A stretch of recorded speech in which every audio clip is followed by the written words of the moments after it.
Nahmaduhu wa nasta'inuhu wa nastaghfiruh wa na'udzu billahi min syururi anfusina wa sayyiati a'malina. May yahdihillahu fala mudilla lahu wa may yudlil fala hadiya lahu. Asyhadu an la ilaha illallah wahdahu la syarika lahu wa asyhadu anna Muhammadan abduhu wa rasuluh. Amma ba'd. Jemaah sekalian, para ikhwah dan asatidzah yang berbahagia, alhamdulillah kembali kita senantiasa memanjatkan puji-pujian dan mengungkapkan rasa syukur kita kehadirat Allah Subhanahu wa taala atas nikmat yang diberikan kepada kita semua. Dan pada kesempatan malam hari ini kita melaksanakan atau baru saja melaksanakan rangkaian salat maghrib, dan kita berharap semoga Allah Subhanahu wa taala senantiasa menerima amal ibadah yang telah kita kerjakan. Kemudian mari kita senantiasa bersalawat kepada panutan kita Rasulullah Muhammad sallallahu alaihi wasallam, Nabi yang merupakan teladan bagi kita semua dalam rangka untuk kita mendapatkan kehidupan yang bahagia di dunia ini dan keselamatan di kehidupan akhirat kelak. Jamaah sekalian, kita melanjutkan pembacaan kitab kita, kitab Bahjatun Nadhirin, kitab yang merupakan syarah atau penjelasan dari kitab Riyadhus Shalihin min kalam Sayyidil Mursalin, yang merupakan karya dari Imam Abu Zakaria Yahya bin Sharaf An-Nawawi rahimahullah ta'ala. Dan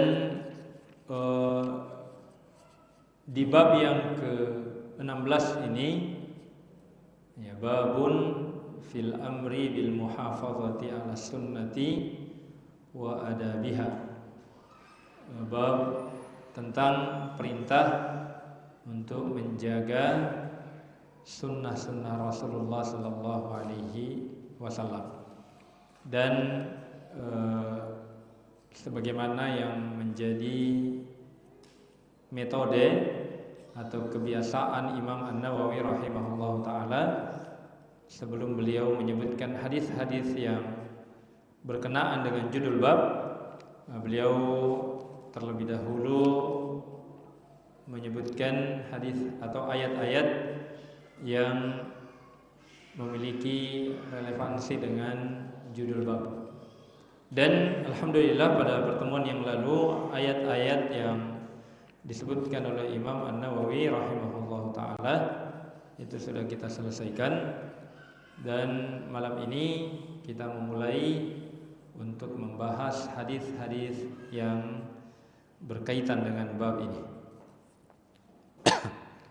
Pada urutan hadis ke-156,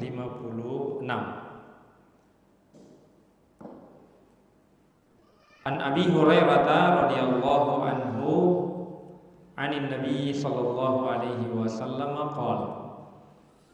Jadi dari sahabat yang mulia Abu Hurairah radhiyallahu anhu dari Nabi sallallahu alaihi wasallam bahwasanya beliau berkata, "Da'uni ma taraktukum fa inna ma ahlaka man kana qablakum kathratu su'alihim wa ikhtilafuhum ala anbiya'ihim. Fa idza nahaitukum an syai'in fajtanibuhu wa idza amartukum bi syai'in fa'tu minhu mastata'tum." muttafaqun alaihi. Jadi Nabi SAW bersabda,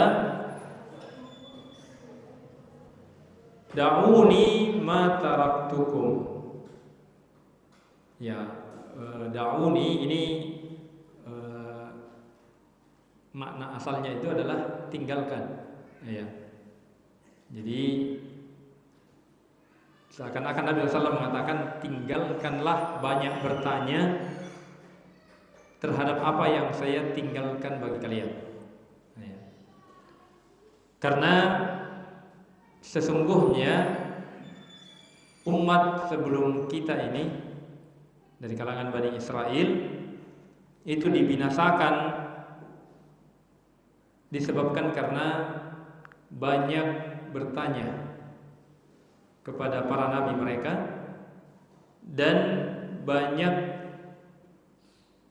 menyelisihi nabi-nabi mereka. Oleh sebab itu, jika saya melarang kalian dari sesuatu, maka tinggalkanlah. Dan jika saya, kata Nabi SAW, memerintahkan kepada kalian untuk melakukan sesuatu, maka lakukanlah sesuai dengan kemampuan kalian. Muttafaqun alaih, disepakati oleh Imam Bukhari dan Imam Muslim akan kesahihan hadis ini. Jemaah yang dimuliakan oleh Allah Subhanahu wa taala, gharibul hadis ada di sini penulis menyertakan satu gharibul hadis, satu pecahan kata di sini, da'uni ai utrukuni min kasratis su'al. Ya, jadi ketika Nabi sallallahu alaihi wasallam mengatakan tinggalkanlah apa yang saya tinggalkan bagi kalian, itu artinya tinggalkanlah dan jangan memperbanyak pertanyaan. Ya. Jadi ada sesuatu memang yang kadang tidak perlu diketahui apa alasannya. Ya.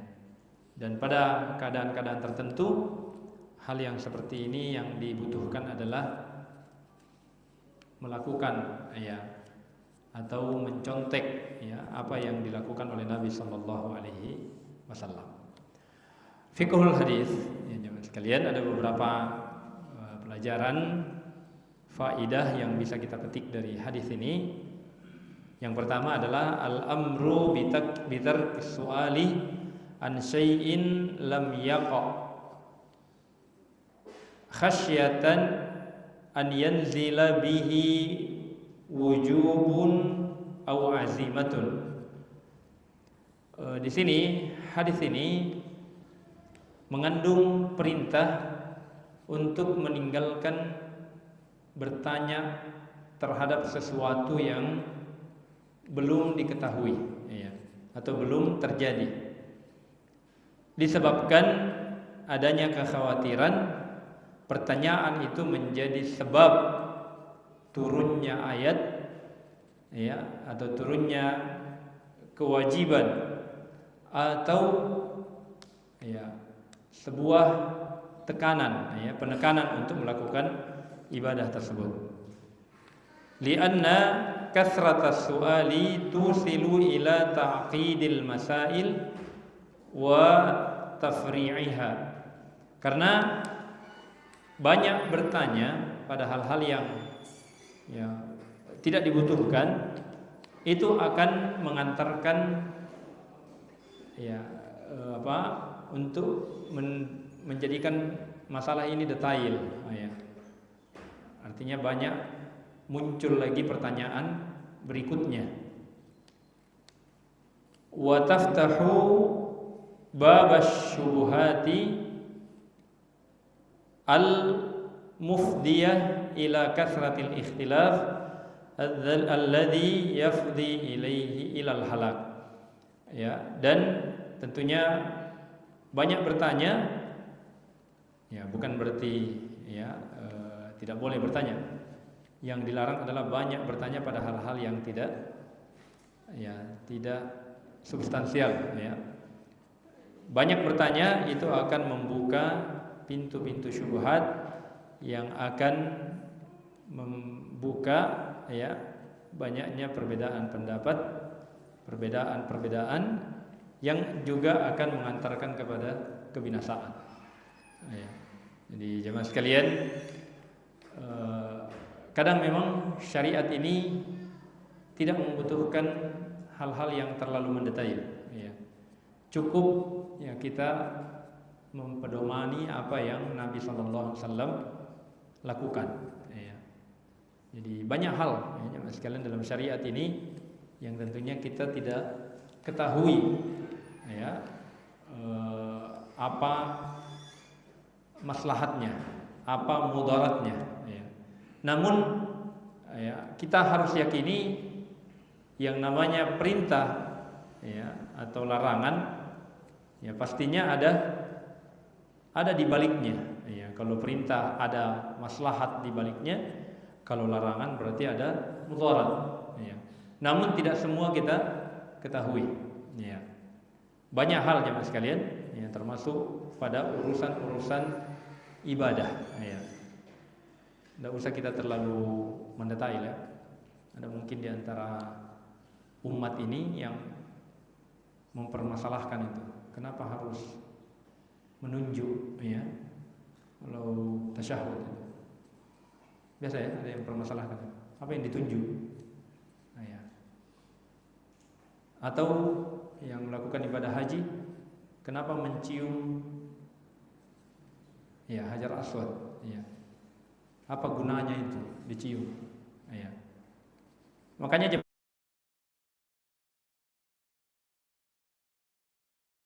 amalkan saja, karena itu adalah yang dilakukan oleh Nabi SAW. Makanya Umar bin Khattab, ya, beliau pernah mengatakan, inni la a'lamu bi annaka hajar. Ya. Saya tahu Anda ini batu, ya. Sambil menunjuk Hajar Aswad itu.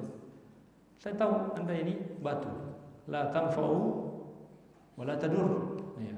Engkau tidak bisa memberikan manfaat dan juga tidak bisa memberikan mudarat. Ya. Laula anni ra'aitu Rasulullah sallallahu yuqabbiluka ma qabbaltuk. Ya. Oh kama qala ya. Seandainya saya tidak pernah melihat Nabi menciummu, saya juga tidak mau cium. Ya. Tapi karena itu yang dilakukan oleh Nabi, Umar bin Khattab mengajarkan kepada kita ini sebagai umat Rasulullah, ya. Kalau pun ya kita tidak tahu apa hikmah di balik satu perbuatan, tapi kalau kita mengetahui itu adalah sunnah Nabi SAW, maka lakukan saja. Ya. Insya Allah tidak ada ya bahayanya itu, ya, tidak ada mudaratnya. Dan begitu juga pada masalah-masalah yang lain. Gerakan-gerakan sholat kita jemaah sekalian, ya kita yakin tentunya pasti ada fawaid, ya, ada faidah-faidah yang bisa kita dapatkan dari gerakan-gerakan sholat. Tapi ya tidak usah kita terlalu mendetail, ya, pada hal-hal yang kita tidak ketahui, ya. Tapi ya kita yakini itu adalah perintah Nabi Sallallahu Alaihi Wasallam. Ya. Kemudian yang kedua,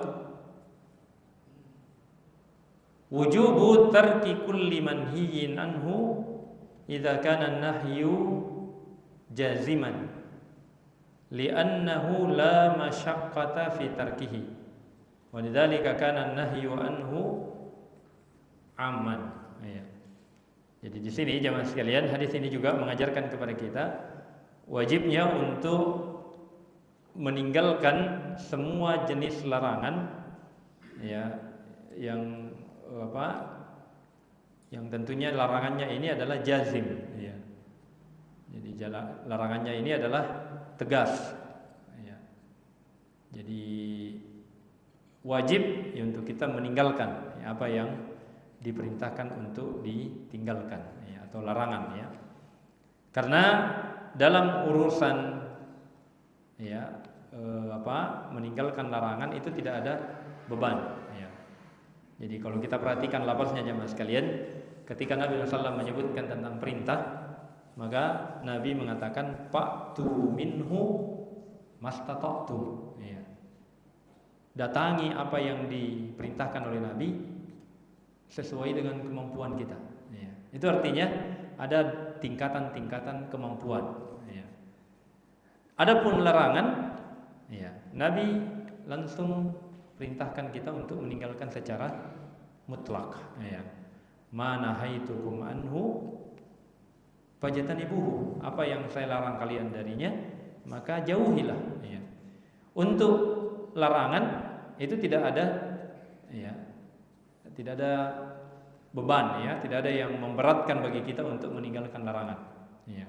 Beda halnya dengan melakukan perintah. Ya, itu ada saja halangan yang menghalangi kita untuk melakukan perintah tersebut, sehingga ya kita diperintahkan untuk melakukan perintah itu sesuai dengan kemampuan yang kita miliki. La yukallifullahu nafsan illa wus'aha. Ya, Allah tidak membebani hamba-hambanya melebihi dari apa yang dia mampu. Ya. Maka dari itu, ya, jika dalilnya, larangannya itu adalah bersifat penegasan, ya, kan dalam ilmu ushul fikih ya Mas sekalian itu dibagi-bagi, ya. Dalil itu kalau dia perintah itu tingkatan perintahnya juga itu bertingkat-tingkat, ya.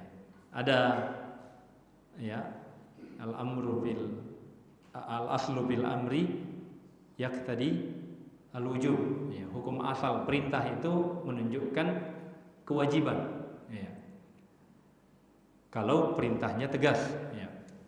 Dan jika perintahnya tegas, perintahnya, ya,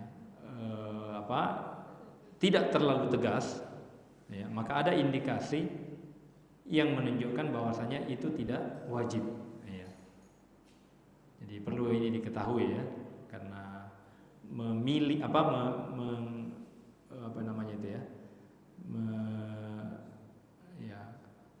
istilahnya itu, yang kalau kita mau tingkat-tingkatkan itu, ya, antara wajib sunnah, ya. Kalau, ya, perintahnya itu tegas, maka itu menunjukkan kewajiban, ya. Dan jika perintahnya tidak terlalu tegas, maka itu turun ke sunnah, ya. Atau juga indikasi yang lain, ya, Nabi SAW kadang meninggalkan itu, ya. Jadi, ya, perbedaan antara wajib dengan sunnah, ya. Hal ini perlu untuk kita ketahui, ya, agar kemudian kita tidak, ya, salah dalam menempatkan itu, ya. Dan kadang jemaah sekalian, ya, ada memang perintah atau, ya, selain perintah tentunya larangan, yang larangannya itu tidak terlalu, atau perintah atau larangannya itu tidak terlalu tegas, ya. Jadi ada banyak indikasinya, ya. Kalau dalam ilmu ushul fikih disebut qarinah, ya. Jadi qarinah itu satu pengalihan, ya. Ada beberapa faktor yang mengalihkan hukum sesuatu, ya. Saya kasih contoh lah sekalian.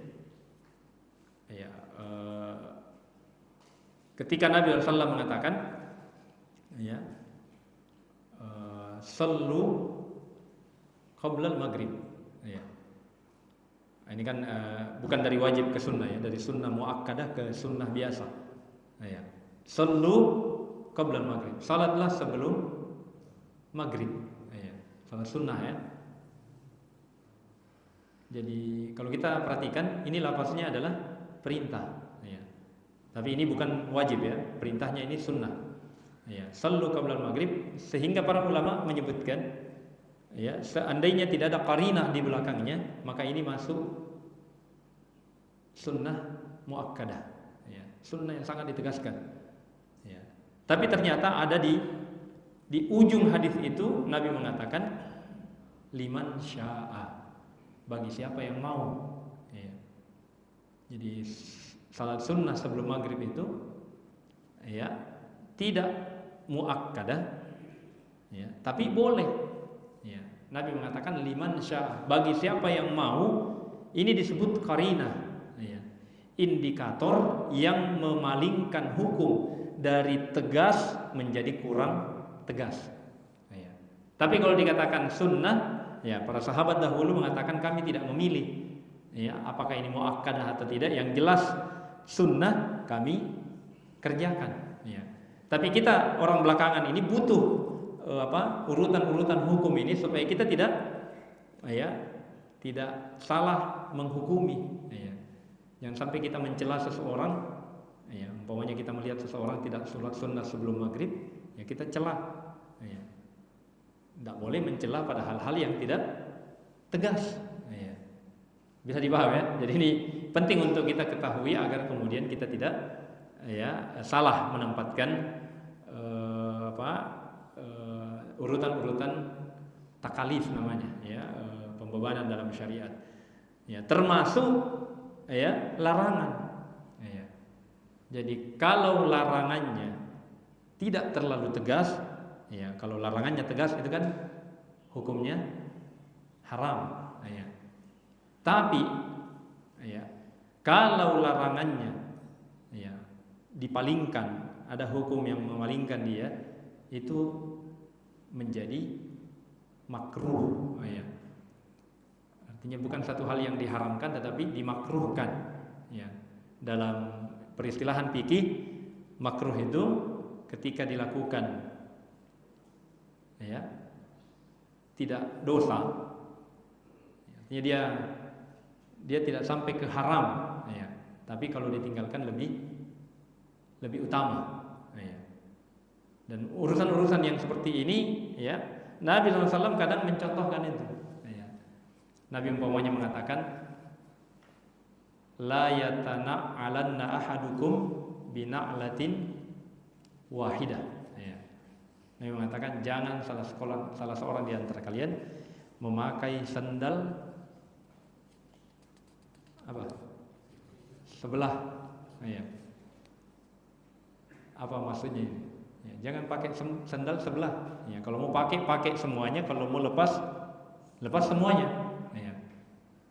Ini larangannya tegas atau tidak? Artinya tidak sampai haram, dia makruh. Artinya kalau kita tinggalkan lebih utama. Lagian juga jemaah sekalian pakai sandal sebelah, kira-kira di indikasinya apa? Nah, ini penting jemaah sekalian. Agar kemudian juga kita tidak salah menempatkan larangan itu. Jangan sampai kita menghukumi haram sesuatu yang sebenarnya tidak sampai derajatnya ke haram. Makanya hal-hal yang seperti ini termasuk sesuatu yang belum ada di zaman Nabi SAW. Banyak hal. Makanya para ulama kita itu menerapkan metode kias.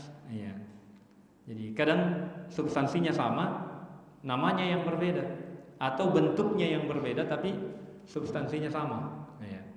Mungkin ada di antara kita yang bertanya bagaimana hukumnya narkoba,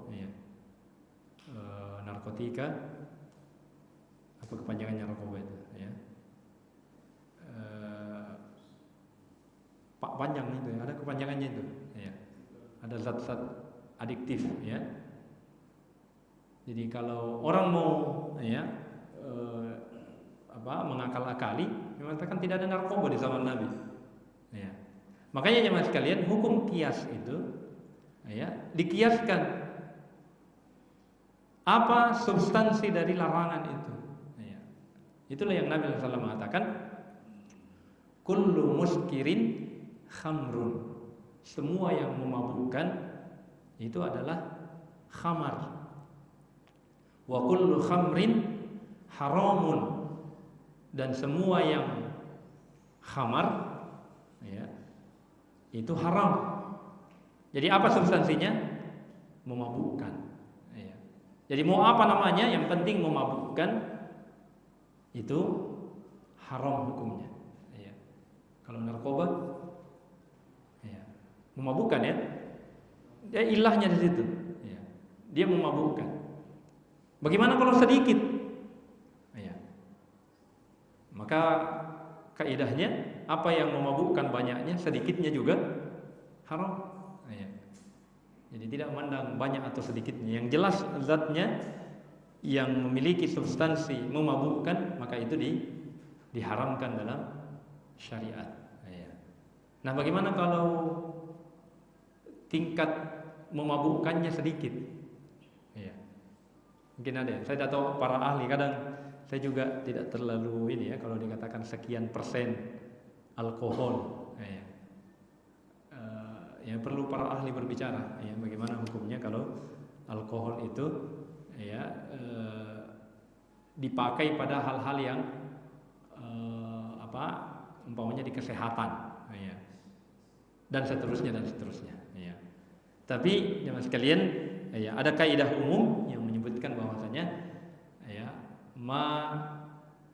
ya ubiha lid darurah fatuqaddar biqadariha. Ya. Jadi hukum asal ya dalam keadaan darurat, ad-daruratu tubihul mahdurat. Hukum darurat itu membolehkan sesuatu yang dilarang sebelumnya. Ya. Umpamanya dalam kesehatan, dokter ya punya kapabilitas untuk ya menggunakan itu, tapi dalam hal-hal yang wajar. Maka dia pertanggungjawabkan dalam keadaan darurat boleh dia gunakan sesuatu yang diharamkan dalam keadaan darurat. Tapi perlu diketahui sesuatu yang dibolehkan karena darurat maka digunakan seperlunya. Ya, tidak boleh kemudian ya terumpamanya kita masuk ke dalam hutan, tidak ada daging yang lain kita dapatkan, tidak ada makanan yang lain kita dapatkan kecuali babi. Ya. Dalam keadaan seperti ini jemaah sekalian, boleh untuk kita makan babi daripada mati. Ya, makan babi.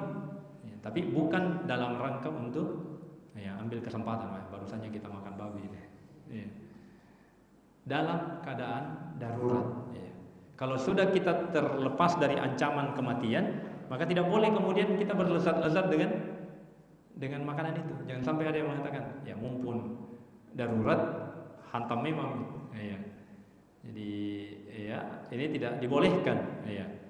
Dan ayat-ayat dalam Al-Quran yang berbicara tentang hukum-hukum seperti ini itu dikaitkan dengan illa matturirtum ilaih, kecuali yang kalian darurat untuk memakainya. Ya. Ini berbeda hukumnya dengan di waktu-waktu yang tidak darurat. Nah, selanjutnya jemaah sekalian, fi'lul ma'muri bihi qad yalzimu minhu masyaqqah. Walidza kana al-amru bihi ala qadril istita'ah. Ini sudah kita singgung tadi sebenarnya. Untuk hal-hal yang diperintahkan oleh Allah Subhanahu wa taala, baik itu ayat maupun hadis, ya. Itu memang kadang mengandung halangan, ya. Maka untuk perintah itu selalu dikaitkan dengan kemampuan, ya. Seperti yang kita sebutkan tadi. Selanjutnya, yang bagi al-insyigal bil aham al-muhtaj ilaihi ajilan amma la yahtaju ilaihi fil hal. Jadi hadis ini juga mengajarkan kepada kita semua untuk mendahulukan sesuatu yang dibutuhkan, yang terpenting daripada yang penting. Jadi ada terpenting, lebih penting daripada yang penting. Sama-sama penting, tapi ada yang lebih penting. Maka dalam hukum yang seperti ini, dahulukan yang lebih penting. Taqdimul aham fal muhim.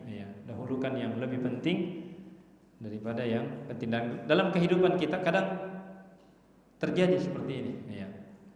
Karena dalam bab thaharah umpamanya, kita dalam perjalanan kita punya air cuma sedikit, ya. Antara dipakai bersuci dan minum, ya. Maka dalam keadaan seperti ini jemaah sekalian, dan tidak ada memang air lain yang kita punya kecuali untuk minum, maka itu merupakan halangan, ya. Kita tayamum, ya. Karena air yang kita punya hanya cukup untuk minum. Takdimul aham fal muhim. Tentunya berwudu, bersuci adalah sangat penting, ya. Dan minum lebih penting, ya. Dan dalam keadaan seperti ini didahulukan yang terpenting, ya, baru kemudian yang penting. Dan ini sudah ditanyakan oleh sahabat, ya. Tapi pada saat itu yang ditanyakan adalah air laut, ya.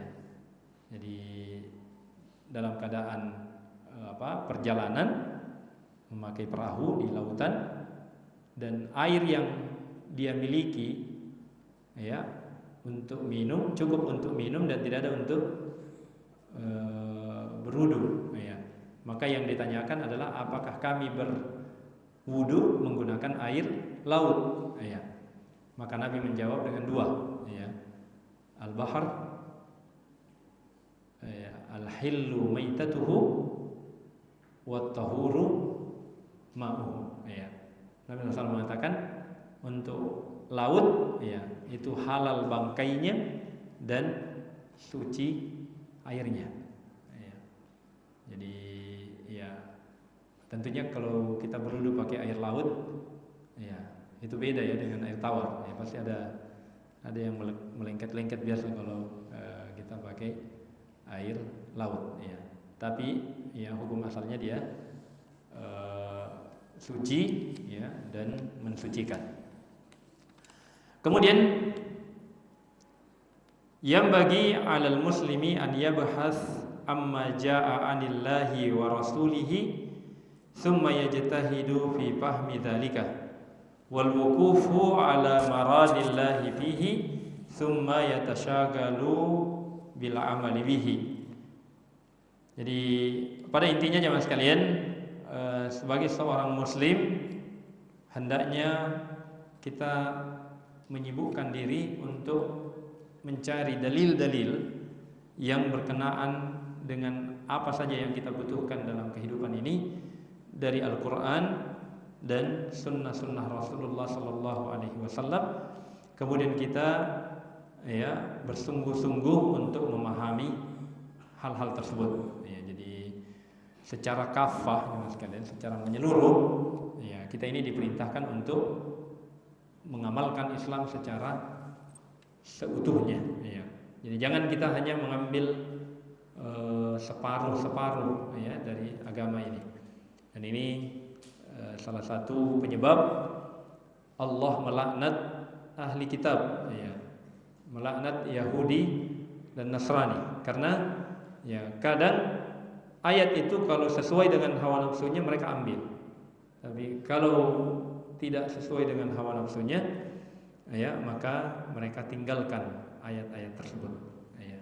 Maka sebagai seorang muslim yang menjadi perbedaan yang sangat mencolok dengan ahli kitab, seorang muslim itu mengamalkan apa saja yang datang dari Allah dan Rasulnya dalam seluruh kehidupannya, ya. Karena, ya, kita yakini Islam ini adalah aturan hidup yang lengkap, ya. Tidak ada satupun sisi dari kehidupan ini kecuali ada aturan Islam di dalamnya, ya. Maka, ya, sebagai seorang muslim kita sibukkan diri kita untuk, ya, menjadikan semua apa yang kita hadapi dalam kehidupan ini sesuai dengan yang diinginkan oleh Allah dan yang diajarkan oleh Rasulullah sallallahu alaihi wasallam. Fa in kana minal ilmiyat saddaqahu wa taqada haqiqatahu. Ya, jika ini berkenaan dengan hal-hal yang ilmiah, maka tugas kita adalah membenarkan, ya.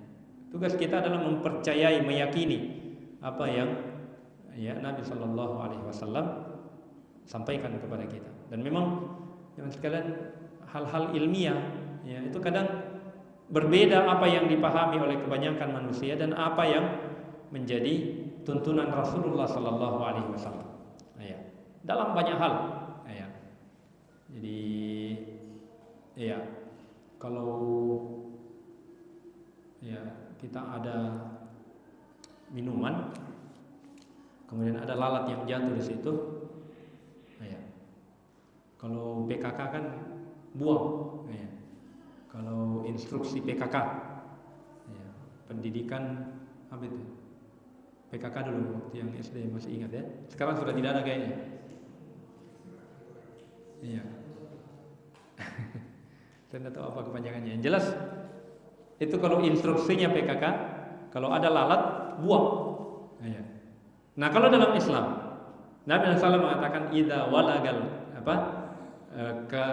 Idza waqa'a adz-dzubabu fi ina'i ahadikum, ya. Jika ada lalat yang jatuh di minuman kalian, ya, maka celupkan. Ya, karena kalau di sayapnya yang satu ada racun, maka di sayap yang satunya ada penawarnya. Nah, ini kita mau yakini atau tidak? Yang jelas hadis ini sahih. Ya, petunjuk Rasulullah Sallallahu Alaihi Wasallam. Kalau kita tidak terlalu yakin, ya bahaya ini. Ya, ini Nabi SAW sampaikan kepada kita. Ya, tapi kalau ya sebagaimana umumnya yang dipahami oleh manusia, lalat itu ya binatang yang kotor. Ya. Tapi Nabi SAW mengatakan kalau ada satu sayapnya yang membawa racun, maka di satunya ada penawarnya. Ya. Di sini diuji tingkat keyakinan kita. Ini lalat ini juga sekalian. Ya. Kita mau percaya atau tidak, yang jelas ini adalah petunjuk Nabi SAW. Ya. Yang jelas banyak kaitannya dalam kehidupan kita. Salah satu hal yang sangat ditekankan di sini adalah larangan untuk membuang-buang makanan. Ya. Bayangkan kalau belum diminum, ya, belum disentuh itu minuman kemudian dibuang. Ya. Kira-kira ada berapa kopi umpamanya kalau kopi, ya. Ada berapa gula di situ yang terbuang. Ya, belum lagi kalau kopinya kopi yang mahal itu yang 100.000 satu cangkir. Ya. Buang dicoba 100.000 satu cangkir. Ya, yang menetes-netes itu kalau di ini ya. Apa namanya itu? Vietnam kah? Ya. Bagi pencinta kopi ini pasti tahu ya. Bayangkan kalau belum dicicipi jatuh lalat. Dan ini kita tidak bisa hindari kan? Ya, lalat itu karena tidak diundang. Namanya juga lalat, ya. Kenapa disebut dzubab? Ya. Dalam bahasa Arab ya, dzubab itu bahasa Arabnya lalat, ya. Kullama dzabba aba, ya. Itu dzubab, ya. Kenapa dikasih permisalan yang sangat menjijikkan itu lalat? Ya, lalat itu kan kullama dzubba aba. Setiap kali diusir dia kembali. Ya. Memang sifat dasarnya seperti itu. Ya. Maka kadang kita tidak bisa hindari. Maka ini Nabi SAW berikan petunjuk kepada kita. Ya, dan tingkat keyakinan kita diuji memang dalam hal-hal yang seperti ini. Ya, sejauh mana kita meyakini tingkat ilmiah yang Nabi Sallallahu Alaihi Wasallam ajarkan kepada kita. Wa in kana fil amaliyat badzala wasa'ahu fi tatbiqihi wal qiyam bihi. Ya, dan jika yang diajarkan itu adalah hal-hal yang amaliyah, maka sebagai seorang muslim itu tidak kemudian menunda-nunda untuk langsung mengamalkan apa yang menjadi perintah Allah Subhanahu wa taala dan Rasulnya. Jemaah sekalian, ini fawaid yang bisa kita petik dari hadis ini. Dan hadis yang ke-156 ini kita anggap selesai. Dan ya, mungkin ini adalah pertemuan terakhir kita ya. Pekan depan sudah masuk Ramadan ya. Tidak ada halangan ya. Hari Senin, hari Rabu atau hari Kamis. Nah, ya. nanti kita tunggu sidang ya. Karena jemaah sekalian, ya kita tidak bisa pungkiri perbedaan mungkin bisa saja terjadi lagi ya. Ada yang menetapkan tanggal 17 ya, ada yang menetapkan tanggal 18 ya. Yang jelas Ramadan masuk tanggal 1 ya. Tanggal 1 Ramadan. Cuma perbedaan menetapkan itu yang ya, bagi yang menetapkan dengan metode hisab ya, berkeyakinan tanggal 1 Ramadan itu tanggal 17 mungkin ya, yang ru'yah, dan ini yang sebenarnya perlu untuk kita sosialisasikan ya, kembalikan metode yang Nabi SAW terapkan ya. Dan alhamdulillah ya, saya kira ilmiah sekali ya, kalau kita mau mengkaji betul-betul sangat ilmiah. Namun perbedaan pendapat kita tidak bisa pungkiri, pasti ada ya, tidak mungkin bisa kita hindari. Maka dari itu ya, saling ya, menasehati dalam masalah perbedaan ya, ini adalah hal yang sangat dibutuhkan ya. Dan kadang memang kita ada pada satu titik ya, lakukan ya apa yang Anda yakini, dan kami juga melakukan apa yang kami yakini ya. Ini kalau sudah tidak ada titik temu ya. Tapi ya, jangan sekalian, saya kira perbedaan-perbedaan yang ada itu masih dalam koridor yang dibolehkan dalam syariat ya. Meskipun ada yang aula ya, ada yang lebih ya, lebih mendekati pada kebenaran yang dibawa oleh Nabi Shallallahu Alaihi Wasallam. Dan ini kadang jemaah sekalian memang ya, umpamanya di satu waktu ya, di satu waktu ya, untuk saat ini ya, mungkin kita masih bersyukur ya, karena pemerintah dalam hal ini Kementerian Agama itu masih berpedoman pada ru'yatul hilal ya. Kalau umpamanya satu waktu ya, pemerintah atau yang diamanahkan untuk menjadi Menteri Agama adalah yang berpemahaman hisab ya, bagaimana itu ya? Apakah kita wajib untuk taat ulil amri pada hal-hal yang seperti ini ya? Maka ya, kita melihat lagi isu global ya. Kadang idealisme kita itu kita turunkan sedikit ya. Dalam peristiwa haji ya, dalam peristiwa haji Utsman bin Affan ya, itu ya menyempurnakan sholat, tidak dikasar ya. Padahal sunnahnya adalah dikasar ya. Utsman bin Affan sebagai khalifah ya, beliau memahami disempurnakan 4 rakaat ya. Maka di belakangnya ada Abdullah bin Abbas radhiyallahu anhu ya. Beliau tahu ini menyimpang ya. Ini tidak sesuai dengan sunnah. Tapi qaddarallah, Utsman bin Affan ditetapkan jadi khalifah. Beliau yang memimpin sholat ya. Setelah sholat, ada yang datang ke Abdullah bin Abbas, wahai Abdullah, kenapa engkau tidak kritik dia? Jelas sekali tidak sesuai dengan sunnah ya. Maka apa jawaban Utsman, apa Abdullah bin Abbas? Beliau mengatakan al-khilafu syarrun ya. Berbeda pendapat dalam situasi yang menunjukkan persatuan itu adalah keburukan ya. Jadi kadang kita memang turunkan egoisme kita untuk persatuan. Kadang ya, memang perlu untuk kita turunkan sedikit ilmiah kita ya. Meskipun kita yakini ya, dalam hal menjaga persatuan ya, meskipun ini kita tidak boleh juga terlalu berdalilkan terus persatuan ya.